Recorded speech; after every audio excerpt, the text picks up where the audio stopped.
કાશ્મીરમાં ભાઈ દિલથી આપણે આર્મી મેન ને સીઆરપીએફ જવાનને આપણે દિલથી સેલ્યુટ કરવું પડે, સલામી દેવી પડે. કારણ કે વટથી કહું છું, કેમ કે અત્યારે આપણે કાશ્મીરમાં ફરીએ છીએ ને સાહેબ, આજે આપણે એમના હિસાબે ફરીએ છીએ. આમ જો આવી રીતે તૈનાત છે, વરસાદ ઉપરથી પડતો હોય, તડકો હોય, શિયાળો હોય, ઠંડી હોય, તો શેરી અને ગલીએ તમને લગભગ જગ્યાએ જોવા મળે છે. કેમ અજયભાઈ? એકદમ સાચી વાત છે.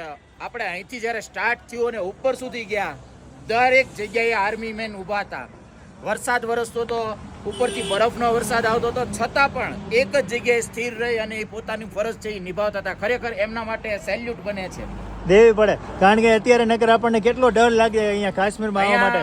આવ્યા પછી દરેક ગલીએ ગલીએ જ્યારે ઊભા છે ને, ત્યારે આપણે હાથ છાતી ઉપર રાખી અને નિરાંતથી શ્વાસ લઈ શકીએ છીએ અને ખબર છે કે આર્મી છે એટલે આપણા માટે જોમ અને શક્તિ આવી જાય છે. ખરેખર સેલ્યુટ છે એમને. નગર આપણને અહીંયા આવતા બીક લાગે કે અહીંયા કેમ જવું. આપણને કાશ્મીર નામથી આપણને શરીરમાં ગભરાટ બેસી ગયો હતો, પણ આજે એમના થકી આપણે અહીંયા જઈએ એટલે એમને જરૂરથી આપણે દિલથી સેલ્યુટ દેવું પડે, સન્માન આપવું પડે.